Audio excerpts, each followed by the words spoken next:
시간이 좀 지체된 관계로 핵심만 요약해서 좀 말씀드리도록 하겠습니다.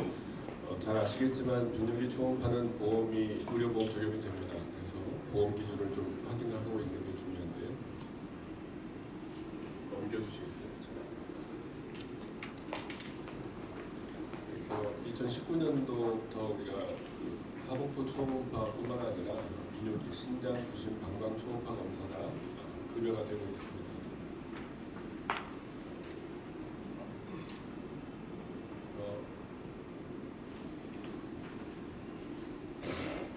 초음파의 산정 요건을 보게 되면 신장과 부신, 방광 질환이 있거나 의심되는 모든 경우라고 되어 있습니다. 그래서 꼭 질환이 확실하다고 생각하시는 경우를 빼고 이런 질환이 의심된다고 하는 경우에도 상병명을 붙이시고 배제 상병을 코드를 넣으셔도 되고 의증 상병을 코드를 넣으셔도 상관없기 때문에 의심되는 모든 경우까지 의료보험으로 검사하실 수 있고 반드시 표준 영상을 획득하셔서 저장을 해주셔야 되기 때문에 표준 영상을 기억해 주시고 판독서를 작성하고 출력해서 도장을 찍어서 또는 서명을 해서 보관을 하셔야 합니다. 다음 주 비뇨기 초음파의 판독 소견서에는 인적사항 적는 것은 모든 의료보험 적용이 되는 초음파에서는 동일한 내용이니까 동일하게 해주시면 되고 신장 부신에 대해서는 신장 실질의 에코나 크기, 국소병변이 있는지, 부신의 이상이 있는지 없는지 이런 내용들이 기록이 되어 있어야 하고 방광에서는 방광벽 비율 여부나 방광 종류, 결석 유무 이런 것들을 반드시 좀 적어주셔야 합니다. 산정 방법을 살펴보시게 되면 아까도 말씀드렸지만 비뇨기 질환의 진단이나 또는 경과 관찰 시에 적용이 되기 때문에 비뇨기 질환이 의심되어 진단이 필요한 경우 한 번에 대해서 의료보험 적용이 됩니다. 이 한 번이라는 개념은 모든 보험 초음파가 마찬가지인데 에피소드당 한 번입니다. 그래서 오른쪽 옆구리가 아파가지고 와가지고 우신에 문제가 있는지 초음파를 한 번 했더라도 그 다음에 다른 물론 좌우 콩팥을 그때 다 한 번 검사를 하겠죠. 근데 다음에 또 환자가 몇 달 뒤에 왔는데 이번 왼쪽 옆구리가 아파서 와서 그 왼쪽에 또 콩팥에 문제가 있는 것 같다. 그러면 첫 번째 에피소드와 지금 두 번째 온 에피소드가 다르다고 판단하시면 또 그때 의료보험으로 초음파를 할 수 있습니다. 경과 관찰이 필요한 경우에 의료보험으로 하실 수 있는 것은 복합 신당종에 있는 경우 좀 뒤에 보여드리겠지만 보스니아 클래시피케이션에서 2F 이상인 경우 그런 신낭종이 있는 경우나 신혈관근 지방종이 있는 경우나 원인을 모르는 수신증이 있거나 신장 결석이 있거나 만성 신부전이 있을 때는 1년에 한 번씩 의료보험 적용을 받아서 초음파를 하실 수 있습니다. 여기서 연 1회라고 하는 것은 그 1년의 기간 동안 1회이기 때문에 예를 들어서 12월에 검사를 한번 했는데 내년도 다음 해 1월에 검사를 하셔도 달수로는 2개월 만에 검사를 하셨지만 연 1회에 해당이 되기 때문에 아무 문제는 없습니다. 그래서 1년 안에 한 번씩 검사를 하실 수 있습니다. 반드시 1년 가량 지켜보는 것은 아니고 해당 연도에 한 번, 그 다음에 한 번 이렇게 한 번씩 하실 수 있습니다. 이것을 제외하고 실수를 했다거나 아니면 신우신염이라든지 농양이라든지 이런 걸 진단한 뒤에 치료 후에 영상을 좀 비교해서 보고 싶다 이런 경우에는 제한 초음파를 하셔야 하고 제한 초음파는 한 번만 인정이 되고 이런 제한 초음파는 제한 초음파 비용의 본인 부담의 80%를 산정을 하게 되어 있습니다. 그래서 제한 초음파는 그 일반 초음파하고 좀 가격이 좀 더 낮잖아요. 그래서 제한 초음파 비용의 본인 부담 80%라는 것을 기억해 주시면 좋겠습니다. 그리고 그거 외에 일부 부위만 확인한다든지 장기를 크기를 측정한다든지 하는 것은 단순 초음파를 확인하시면 되겠습니다. 그리고 우리가 의학적인 필요가 명확한 경우는 상관이 없는데 만약에 의학적인 필요가 불명확한 경우 나는 그냥 한번 해보고 싶어요 이렇게 해서 오시는 환자들이 있을 수 있잖아요. 그런 경우에는 반드시 동의서에 서명한 후에 비급여로 진행을 하셔야 합니다.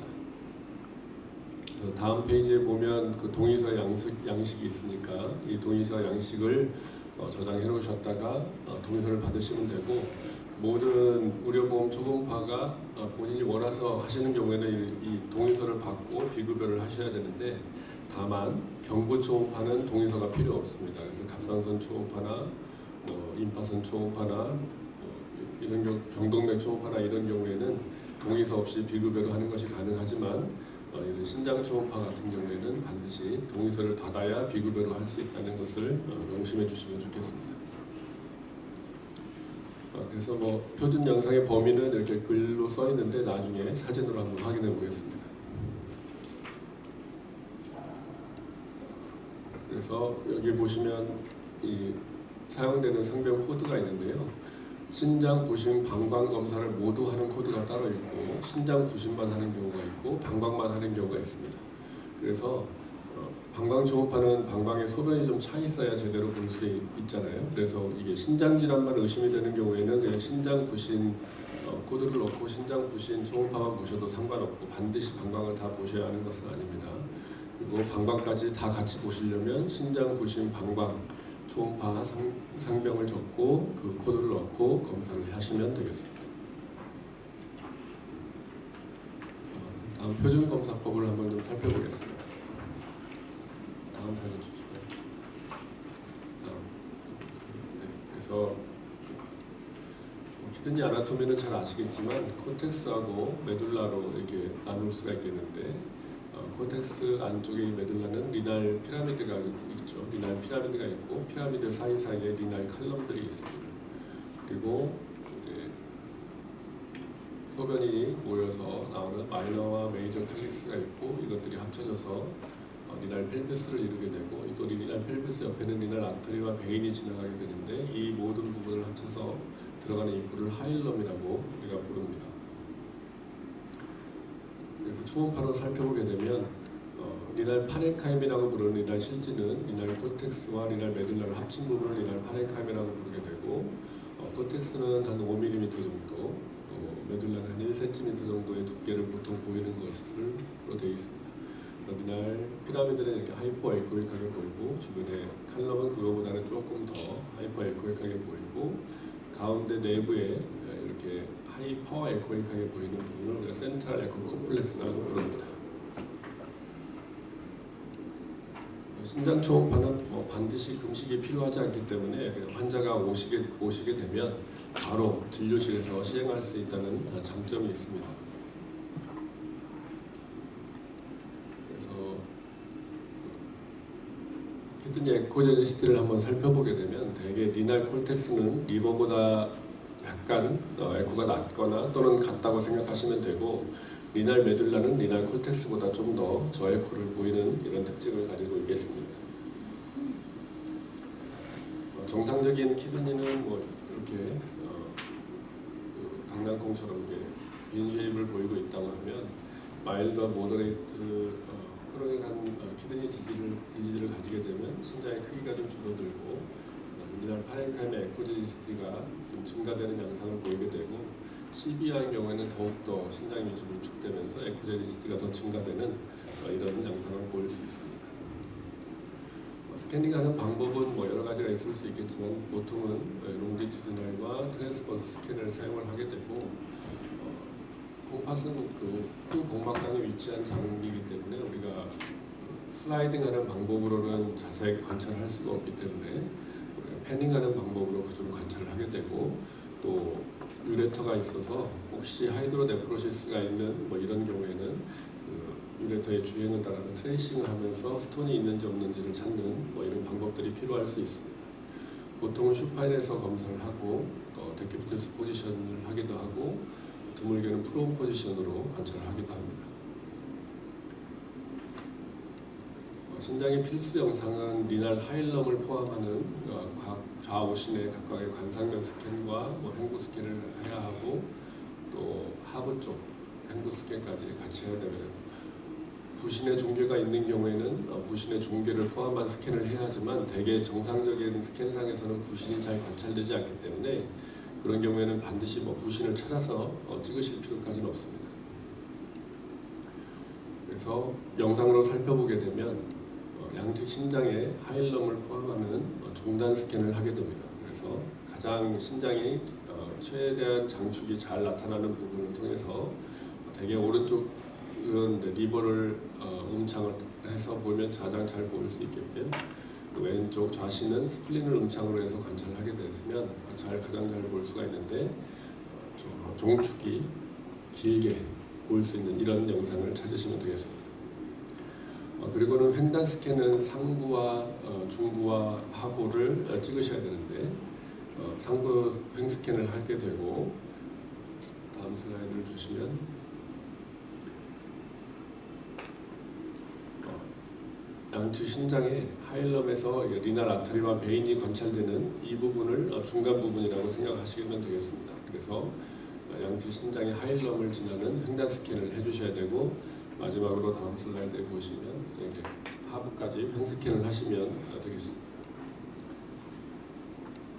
칼라도플러 이미지를 사용을 할 수가 있는데 리날 셀 CA 같은 게 있어서 칼라도플러를 사용하시게 되면 도플러 가산을 받으실 수도 있습니다. 그래서 칼라도플러를 사용하게 되는데 대개의 경우에서는 혈류가 어떻게 진행하는지를 보게 되고 정상적인 혈류는 리날 아터리에서 나와서 세그멘탈 아터리, 그다음에 인터로브 아터리, 인터로블라 아터리로 점점점 가늘어지면서 이런 혈류를 보이게 됩니다. RI 인덱스는 우리가 임상적으로 개원이들이 잘 사용할 수 있는 이런 것은 아니긴 하지만 이 레지던스 인덱스라고 하는 것은 시스톨릭 플로우 벨로시티에서 다이아스톨릭 플로우 벨로시티를 빼고 그것을 다시 시스톨릭 플로우 벨로시티로 나눠주면 되는 거고요. 정상적인 것은 0.7 미만이어야 되는데 이 RI 인덱스가 상승하는 질환은 DM이나 옵스트럭션이 있거나 리날 아터리 스테노시스가 있거나 리젝션이 있는 경우에는 상승할 수 있다고 되어 있습니다. 아드리날 글랜드를 한번 살펴보도록 하겠습니다. 아드리날 글랜드는 이 키드니 위쪽에 이렇게 위치를 하게 되어 있고 레트로페리토니움에 있으면서 오른쪽에서는 그 IVC 뒤쪽으로 키드니 위쪽, IVC 뒤쪽에 대개 90% 이상이 위치하는 것으로 되어 있고 레프트 쪽에서는 에올타 옆쪽으로 판크라스 뒤쪽으로 해서 한 40-50% 정도가 위치하고 있다고 되어 있어서 그 위치를 기억을 해주시고 염두에 두시면서 초음파를 확인해 주시면 좋을 것 같습니다. 그래서 모식도로 좀 살펴보게 되면 그 오른쪽 콩팥의 상급 위쪽으로 해서 IVC 바로 근처로 이렇게 오른쪽에 있는 부신 종양이 관찰될 수가 있겠고 횡단면에서는 리버 아래쪽에 그 IVC가 보이는 그 옆쪽에서 이렇게 우측 부신 종양이 관찰될 수 있겠습니다. 왼쪽에서는 이렇게 비장 옆으로 관찰될 수가 있겠고 대개 스플래닉 베인과 판크레아스 그 만나는 지점 쪽에서 주로 관찰된다고 이렇게 생각을 해보시면 좋을 것 같습니다. 그래서 부신의 위치를 우리가 초음파로 한번 살펴보게 되면 키드니가 보이진 않지만 키드니의 상극 쪽을 지나서 간 위옆과 신장 위쪽 그 사이 그리고 IVC가 보이는데 IVC 그 사이에 있는 공간에서 부신이 위치해 있다 이렇게 생각을 하시고 그쪽 부분에 혹시 메스가 있는지 확인해 주시면 되고요. 왼쪽에서는 스플래닉 베인이 보이고 옆에 판크레아스가 보이는데 키드니의 위쪽과 판크레아스 테일과 스플래닉 베인 중간 만나는 인접 부위에서 스플린 아래쪽에서 이렇게 관찰될 수 있다는 위치를 기억해 주시면 되겠습니다. 실제 부신의 종괴가 있으면 이렇게 오른쪽에 있는 페어크로모사이토마의 증례인데 이렇게 리버 아래쪽에서 관찰되게 됩니다. 다음은 담낭인데요. 담낭은 방광입니다. 방광은 이렇게 그 방광 아래에 요관이 나타나는 요관구가 있고 또 프라이곤이 있고 내요도구가 있습니다. 그래서 방광 초음파는 마찬가지로 금식할 필요는 없지만 반드시 좀 그 소변을 좀 채워서 봐야 되는 이런 제한점이 좀 있습니다. 그래서 방광 하부요로 결석이 있거나 이런 경우에는 방광과 또 유레터가 만나는 부분에 결석이 걸려 있는지 이런 것들을 좀 확인을 해야 하기 때문에 그때는 반드시 방광을 좀 채우는 시간이 필요하고 환자가 좀 소변이 마렵다고 하면 그때 검사를 하시면 되겠는데, 실제로 환자가 소변이 마렵다고 해서 반드시 방광에 소변이 다 차 있는 경우는 아니거든요. 그래서 혹시 방광에 좀 충만이 좀 덜 돼 있다 그러면 판독지에 그런 내용들을 좀 기술해 주시는 것이 좋을 것 같습니다.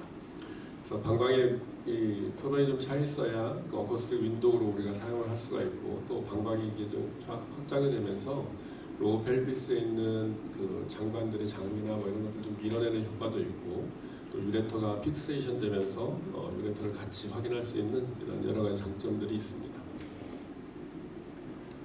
방광 초음파의 필수 영상에서도 방광 상부와 중간부, 경부 이것을 확인하셔야 되고, 중간부에서 시상면 스캔까지 이렇게 네 부분을 확인하셔야 합니다. 그래서 방광 위쪽이고요. 다음 방광 중부를 보게 되면 이렇게 방광이 잘 차 있으면 이렇게 거의 사각형 모양으로 방광이 관찰되게 됩니다.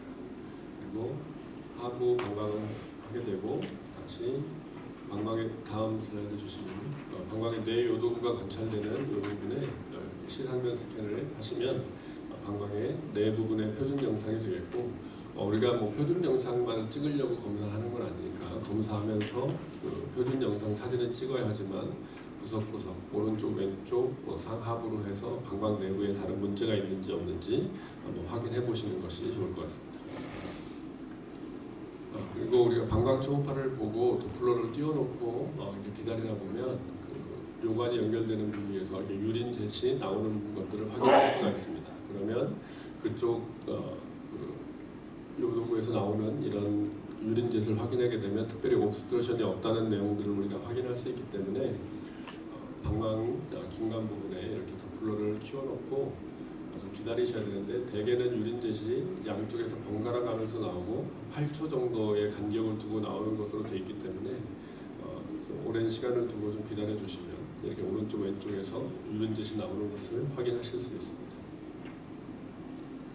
그래서 비뇨기 초음파의 기본 영상을 정리를 좀 해보면요.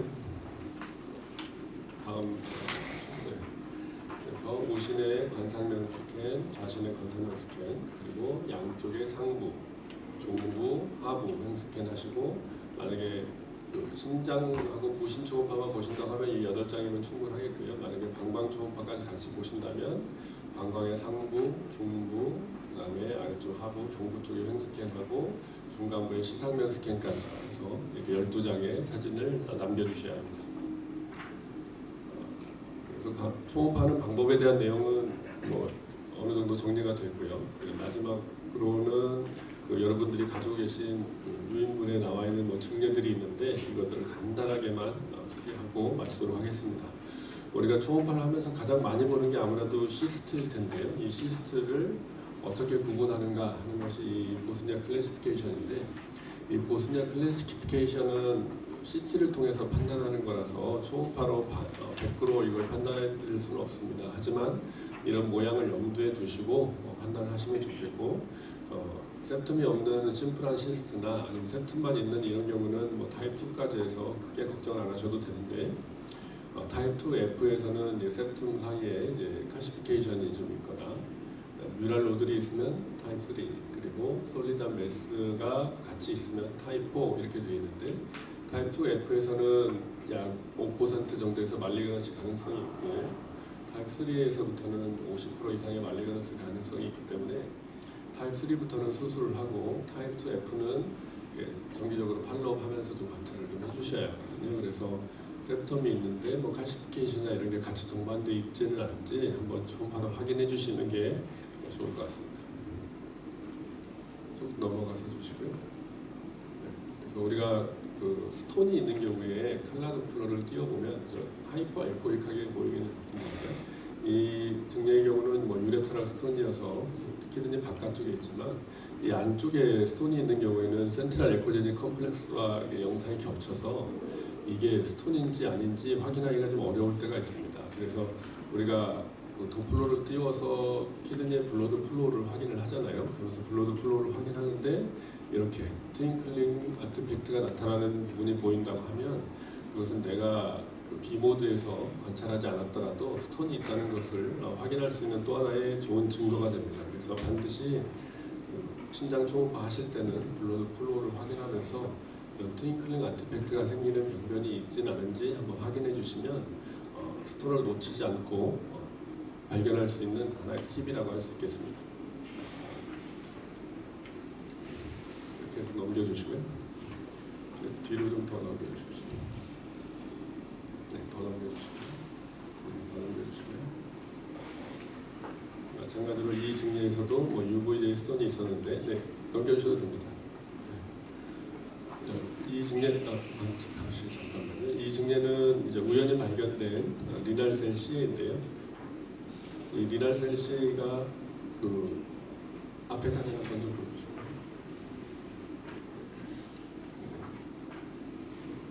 그래서 그 순장 초음파를 보다 보니까 이쪽에 메스처럼 보이는 이런 양상이 있어서 이 리날셀 CA로 진단된 증례인데, 자세히 보게 되면 이 메스 그 주변에 저의 코에 하일럼처럼 보이는 부분들이 좀 있습니다. 그래서 넘겨주시고요.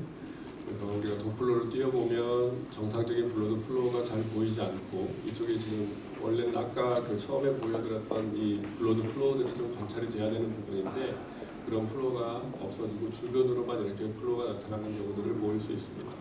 그래서 이 도플러를 띄워가지고 정상적인 플로우가 있는지 없는지를 확인하는 것 역시 신장 초음파에서 다른 질환을 감별하는 데 중요한 소견이라고 할 수 있겠습니다. 다음 슬라이드 좀 넘겨보세요. 이거 또한 그 아까 시스트를 설명드리면서 이건 타입, 그러니까 보스니아 클래시피케이션 타입 4에 해당이 되겠죠.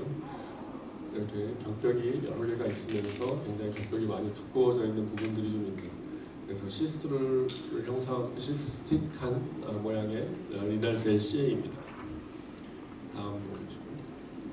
CT로도 이렇게 확인이 된 리날셀 CA 모습이었고, 그래서 우리가 시스트를 볼 때 안에 격벽이 있는지 없는지, 또 이 septum이 두꺼워지거나 안에 뮤랄로들이 있는지 없는지, 뭐 칼시피케이션이 있는지 없는지, 이런 부분들을 좀 주의해서 생각해서 보시면 좋을 것 같습니다.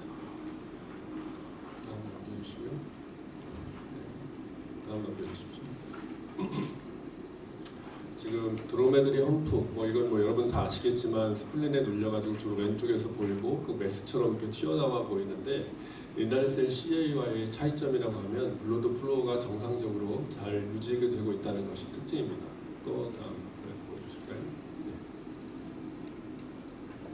자, 여기도 마치 메스처럼 들어와 있는데 피라미드와 피라미드 사이에 있는 컬럼이 이렇게 커져서 센트럴 에코 컴플렉스 있는 부분까지 이렇게 커져 있어서 메스처럼 보이고 있는 여러분들이 잘 아시고 계신 버틴 칼럼입니다. 근데 이 역시 마찬가지로 보면 블러드 플로우가 정상적으로 여기 이 칼럼을 지나가는 걸 볼 수 있습니다. 그래서 리날셀 CA인지 아니면 뭐 드로메드리 험프인지 버틴 칼럼인지 이런 양성의 병변과 그렇지 않은 병변을 감별할 수 있는 가장 좋은 방법은 물론 뭐 위치나 뭐 이런 것들도 중요하겠지만 반드시 도플러를 띄워서 이 혈류 신호가 어떻게 나타나는지를 보시고 판단을 해주시고, 만약에 그게 판단이 좀 어렵다고 생각하면 CT를 찍어서 확인하시는 게 안전할 것 같습니다. 더 넘겨주시고요.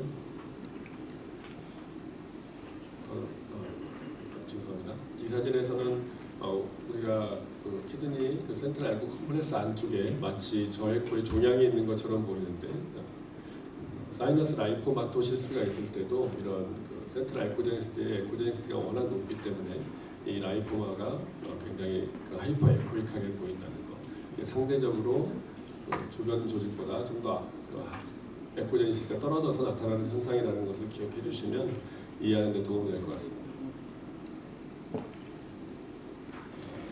다음 슬라이드 주시고요. 다음 슬라이드 주시죠. 네, 그래서 하이드로네프로시스는 뭐 이렇게 여러 가지 그레이드를 이렇게 나누긴 하는데, 켈리스의 딜라테이션이 있는지 없는지에 따라서 2와 3의 경계로 삼으시면 될 것 같고요. 하이드로네프로시스가 있으면 분명히 어디인가 옵스트럭션이 있기 때문에, 있다는 뜻이기 때문에 반드시 유레터를 따라서 유레터의 주행을 좀 트레이싱하면서 관찰하시는 것이 도움이 되겠습니다. 넘겨주시고요. 네, 넘겨주십시오. 넘겨주시고, 네.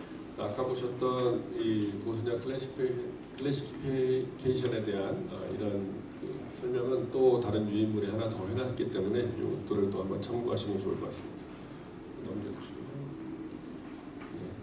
그래서 2F까지는 그 초음파나 CT로 계속 팔로우 하시면 되는데 3부터는 수술적인 치료가 필요하기 때문에 비뇨기과를 의뢰해 주셔야 됩니다. 네. 그래서 우리가 여기서도 보이지만 이렇게 칼시피케이션이 있거나 스톤이 있는 경우에는 칼라도프로를 띄우면 트위클링 아티팩트가 생기기 때문에 이런 것들이 진단의 클루가 될 수 있습니다. 우리가 GB에서 보이는 코메테일 아티팩트하고 트윙클링 아티팩트를 좀 혼동하시는 경우들이 가끔 있는데 GB에서 보이는 코메테일 아티팩트는 B모드에서 나타납니다. 그리고 트윙클링 아티팩트는 반드시 도플러를 띄워야만 나타납니다. 그래서 도플러를 띄워서 나타나는 것은 트윙클링 아티팩트고 스톤, 네, 물론 뭐 GB 스톤도 마찬가지로 이런 아티팩트를 보일 수 있고요. 키드니에서 이런 모양이 보이면 리날 스톤을 반드시 생각해 주시면 좋겠습니다. 다시 넘겨주시고요. 엔저마이오 라이포마는 키드니의 그 파렌카임 안에 이렇게 하이포아이포이카 병변이 있으면 우리가 의심을 해볼 수가 있고, 엔저마이오 라이포마도 보통 비나인이긴 하지만 3cm 이상 크기는 수술적인 치료도 고려하는 것으로 되어 있습니다. 그래서 이런 메스가 보이면 CT 한번 찍어서 확인해 보시고 크기가 커져서 3cm 이상 되면 수술적인 것도 고려해서 비뇨기과 진료를 한번 보시면 좋을 것 같습니다. 앞서서 보였던 페오크로모사이토마의 사진을 넘겨주세요. 네. 이거는 이제 블레더에 있는 블레더 캔서 사진인데요. 블러드를 충만히 좀 채우고 그 주변의 마진에 혹시 뭐 무슨 문제가 있는 점들을 주의 깊게 관찰하다 보면 이렇게 내부에 돌출되어 있는 이런 메스들을 관찰할 수 있습니다. 영상 더 넘겨주세요. 그러면 이런 것들이 블레더 캔서 더 넘겨주세요. 블레더 캔서의 사진입니다. 네. 그래서 오늘 제가 준비한 내용은 여기까지이고요. 그래서 이제 핸즈온을 통해서 자세한 이제 핸즈온하는 방법들은 여러분들이 좀 배우실 수가 있을 것 같고, 심장 초음파는 실제로 그 외래에서 아주 여러 경우에 시행할 수 있는 좋은 진단의 툴이 될 수도 있습니다. 그래서 옆구리가 아프다는 환자들을 단순히 그냥 근육통이라고 보내지만 마시고 혹시 콩팥에 문제가 있는지 한 번씩 확인하시다 보면 리날셀 CA나 이런 것들이 되게 증상이 있어서 외래에 찾아오시는 경우는 아주 드물거든요. 그래서 초음파를 하다 우연히 발견되는 경우가 많고, 또 리날 스톤 같은 것들이 있는 환자들도 증상이 없이 우연히 발견되는 경우도 많이 있기 때문에 옆구리가 아프다는 환자들은 한 번씩 특별히 금식이 필요한 것도 아니고 다른 사전 처치가 필요한 것도 아니기 때문에 심장 초음파를 좀 열심히 좀 활용을 하셔서 환자나 진단에도 도움이 됐으면 좋겠고요. 그리고 보스니아 클래시피케이션에 2F 이상이 되는 컴플리케이션 시스가 있거나 리날 스톤이 있거나 그러면 1년에 한 번씩은 계속 초음파를 의료보험으로 할 수 있기 때문에 그러면 계속해서 그 환자들을 좀 팔로우업 해가시면서 또 돌봐드릴 수 있는 좋은 기회가 될 거라고 생각합니다. 이상입니다.